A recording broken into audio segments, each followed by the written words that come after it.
This is Blake from Kiteboarding here in Frankfort, Michigan. And this week Rygo and I are going to be teaching you one of our favorite tricks, which is a back roll to toe side with a downloop transition.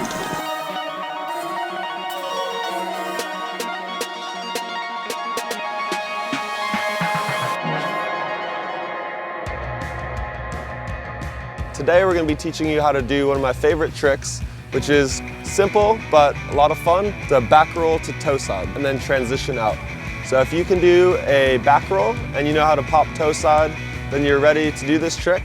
And once you learn it, it's actually easier than a regular back roll because it just kind of follows around and swings right through. Another thing that I'm doing this year is I'm writing out all of these trick tips for you guys so that you can have it written out and just see it in words. So if you click the eye icon in the top right corner of your screen, it'll pop up. You can print it out or just have it at the beach on your phone and just go through the basic steps of what you need to do before you go out and try this trick again, rather than it just all in your head.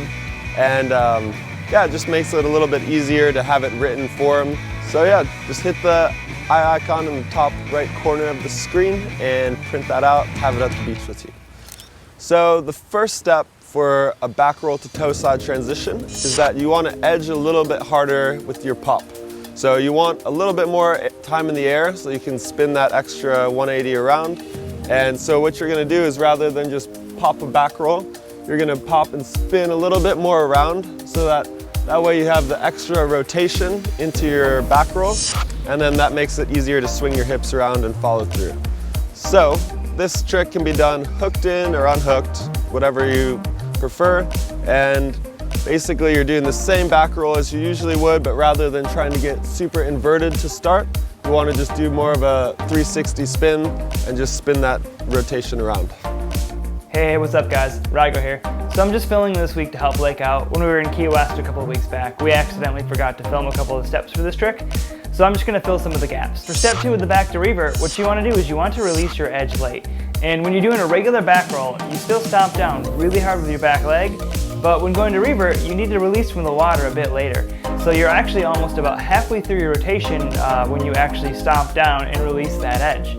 Step 2 is when you stomp down really hard, you're still getting the pop that you need to get the height, but then when you're releasing late, you're already mostly into your roll, making the last 180 really natural and really easy to complete. So popping late or releasing late really affects the curve and the rotation of your trick. So if you just pop real quick, it's going to give you very fast, powerful pop. If you pop later, it's going to give you more of like you're already kind of rotating around. So for this trick, you want to get a little bit more extra rotation. And when you start, just put your kite a little bit higher, like 11 or 1 o'clock, just to get you extra lift and pull, and make like a nice tight arc, smooth carving turn. Pull in on the bar right as you release your edge and pop. So I'm sure every one of you who has done a back roll before, as you're learning, the most natural mistake is that you throw back and then you naturally pull it in on your backhand. And what that does is it just sends the kite to the other side of the window and then messes up your fluid rotation. So just put your kite at 11 o'clock if you're doing it to the left. Keep your hands in the center of the bar and throw around. And if you're struggling with the kite going across the wind window, a trick that I like to do is just to take your hand off or to make a hand, and then that'll help push the bar in the direction you want to go as you make spin around. So something else you can do in this trick while you're in the air and you're rotating around your hook is pay attention to the line tension and the feedback from that kite while you're in the air. And you know, when we're teaching students, one of the first things we talk about is line tension and keeping everything even and smooth and not going too crazy with sheeting in or sheeting out. And a lot of these same concepts will apply when you're in the air, and the kite's going to tell you where it's at. So not only does this make everything look smoother, but you should be able to feel where your kite is in the air without even looking at it. So as you're looking over that shoulder and letting go with your backhand like Blake said, just make a point to feel where your kite is in the sky, and you'll be able to do this trick with more confidence and control. Try this a few times with your regular back roll, and then it should be second nature when you come around for the back to revert. On that note, Blake mentioned popping harder, and something you can do here as well is pay attention to your line tension while you're popping. Now the trick here is, right as you're sending your kite, you want to stomp down with your back leg at the same time that you pull that bar in. What this is going to do is really going to send you off the water, and it's going to give you good height. You should actually feel the transfer of energy from your heel into the bar, and not only will this help with your pop, but it's going to help you keep focus on the kite while you're rotating. Step number 3 is to bring your front knee to your chest. What that does is it lowers your center of gravity here, where you just spin around like that. So you're rotating around a small point, rather than if your knee is here and your body's here, then you have to rotate all the way around that point. So if you can bring your front knee to your chest, it'll help you pop higher and give you more of a load and pop.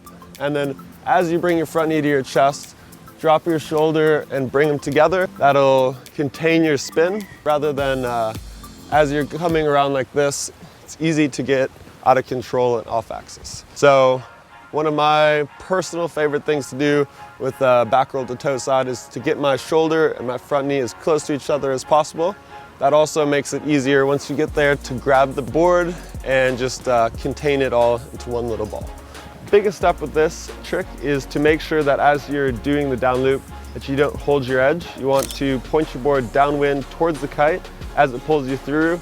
That way you can have a smooth transition from your heel side to toe side edge. What that will do is pull you right around and be able to transfer your weight onto your new edge. So just a few more tips here. As you pull that loop through, point your lead hip and the nose of your board towards the kite. You're going to want to land flat and riding at your kite.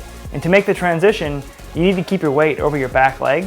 So if you're going into this with a down loop, after you land, the pull of the kite will naturally shift you from your toe side edge to your heel side edge. And if you're doing this with a normal transition, you can actually just send the kite back in the opposite direction, lean back, weight still on the back leg, and then just follow through. And this trick is actually a lot easier with a down loop, but it looks way more stylish. All right guys, well that's it. That's how you do a toe side transition with or without a down loop. And then after you get that, you can start to do like a carving turn where you spray a big wall of water. You can have a nice powered turn as you head to the beach and add some style to it as you go. It's a really fun way to just switch up your transitions. If you guys like these, hit like, subscribe, and we'll see you next week.